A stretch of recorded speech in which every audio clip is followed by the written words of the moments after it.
Eu quero saudar a todos com a paz do Senhor. Este que vos fala é o evangelista Rubens Carlos. E eu trago aqui nesta noite a temática sobre as duas bestas do Apocalipse, capítulo 13. A besta que subiu do mar das nações, a besta política e a besta religiosa, a que sobe da terra. Essa interpretação é uma interpretação futurista, que diz que a besta que surgiu do mar das nações, ela é a besta política, que terá o domínio de todos os povos, tribos, línguas, povos e nações da terra. E segundamente com ela reinará também, e dominará os povos, as nações, a besta religiosa, ou o falso profeta. Nós temos no mínimo quatro interpretações de quatro escolas teológicas. A primeira é a preterista, que a Igreja Católica aderiu, a ideia de que nos primeiros séculos, todo o Apocalipse tenha se cumprido ali, e que esta besta, da época seria o próprio Império Romano. Essa é a escola preterista ou católica, que diz que nos primeiros séculos da história da Igreja, certo, se cumpriu, referente ao Império Romano. Essas profecias apontavam para o império dos imperadores de Roma. E temos também uma segunda escola, depois da Reforma Protestante, de Martinho Lutero, quando em século XVI, na porta do castelo da igreja de Wittenberg, ele fixa as suas 95, e outros dizem e afirma que são 96 teses contra a Igreja Católica. Surgiu, após o período da Reforma, a escola historicista, ou histórica, ou estoica, onde foi aderida por alguns movimentos da época, e principalmente o movimento da Reforma,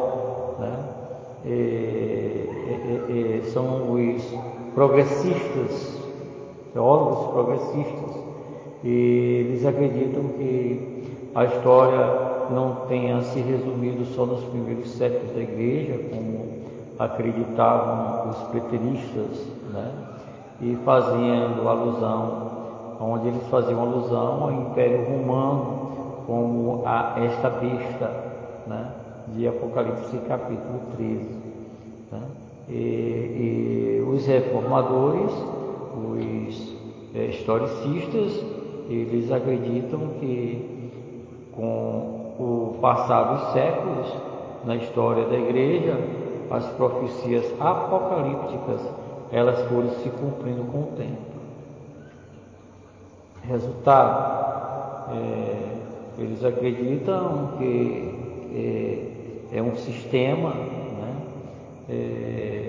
essa besta hoje seja um sistema de pensamento político e também religioso, e que está em pleno vapor dos acontecimentos escatológicos. Depois do século XVI, XVII, com o surgimento dos historicistas, os reformadores, progressistas da teologia, e surgiu um movimento espiritualista, onde teólogos adventistas do sétimo dia eles espiritualizavam toda esta gama de acontecimentos proféticos, em forma de símbolos e em forma também de figuras, né? Eles espiritualizam até hoje, né? Tanto os adventistas como também os TJs, ou os conhecidos testemunhas de Jeová. Eles dizem que tudo são símbolos e figuras e que eles fazem com isso uma teologia espiritualista. Depois do movimento espiritualista, já no século XIX, com o sionismo, com o retorno dos judeus para sua terra, né?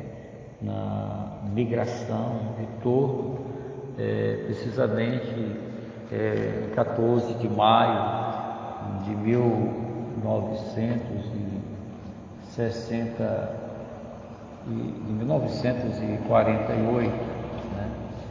Foi feita a deportação de todos os judeus e foi criado com o sionismo o novo Estado de Israel, né? Quando de todos os povos da terra, os israelitas foram retornando e assumindo seus termos demográficos, assumindo o novo Estado de Israel, quando foi criado nesse período de 14 de maio de 1968, né? 1968, e não 1948, 1968, né? Logo após, ali no final já da Segunda Guerra Mundial, né? E países como a Inglaterra, França, Estados Unidos se reuniram para criar um novo Estado de Israel, né? Fazendo a deportação dos mesmos para a sua terra, né? E foi surpreendido na hora da votação o voto Minerva, o voto de desempate, né? Com o voto de um brasileiro chamado Oswaldo Aranha, né? E essa lei foi aprovada, né? E então foi se criado um novo Estado de Israel. Portanto, veio aí um cumprimento profético, né? Onde as Sagradas Escrituras nos diz, através do profeta, a seguinte passagem: do sepulcro das nações suscitarei o meu povo, ajuntarei o meu povo. E com o sionismo, né, foi feito realmente o novo Estado de Israel que se vê aí nos dias de hoje. Os sionistas, eles fizeram essa criação do novo Estado de Israel. Os sionistas foram aqueles países, né, com seus governantes e líderes políticos que se reuniram em assembleia e decidiram criar a nova nação, o novo povo de Israel, né? Nessa época surgiu a escola futurista, né? A qual, no meu modo de ver as Sagradas Escrituras, da escatologia bíblica, né, é a que mais coincide e a que mais nos dá resposta sobre os assuntos escatológicos. Então, nós temos aí a besta que subiu do mar das nações como a besta política, e a besta que subiu da terra como a besta religiosa, onde as duas, após o arrebatamento da igreja, no período tribulacional, na segunda metade, ou nos últimos 3 anos e 6 meses, elas declararão guerra contra tudo que se chama Deus, inclusive contra o povo de Israel.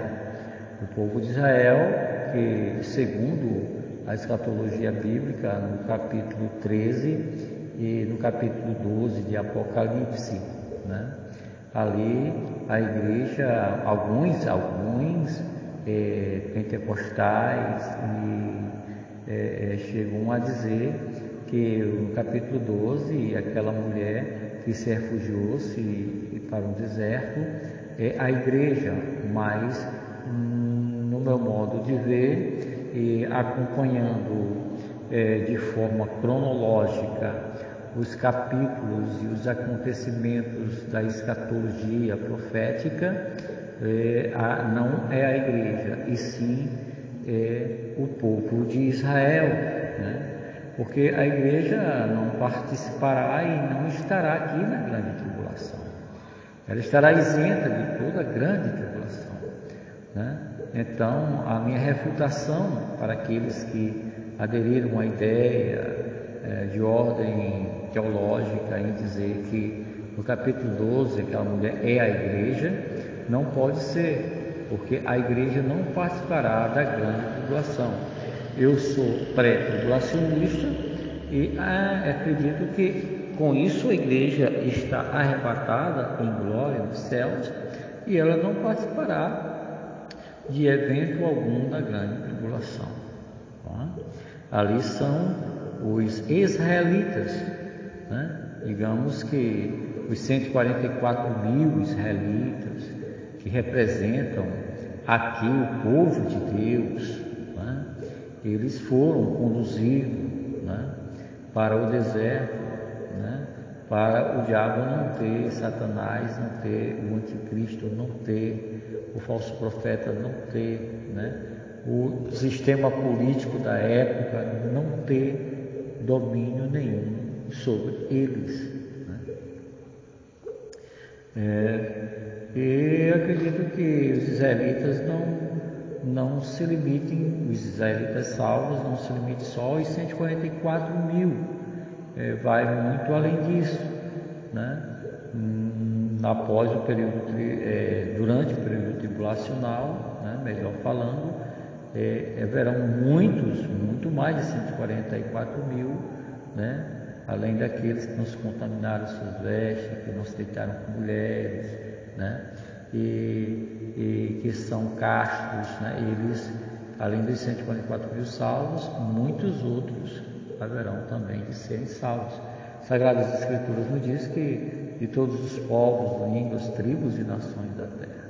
E não só judeus serão salvos, mas também gentios serão salvos durante o tempo do período tribulacional, né? Da grande tribulação que dá-se-á sobre a terra.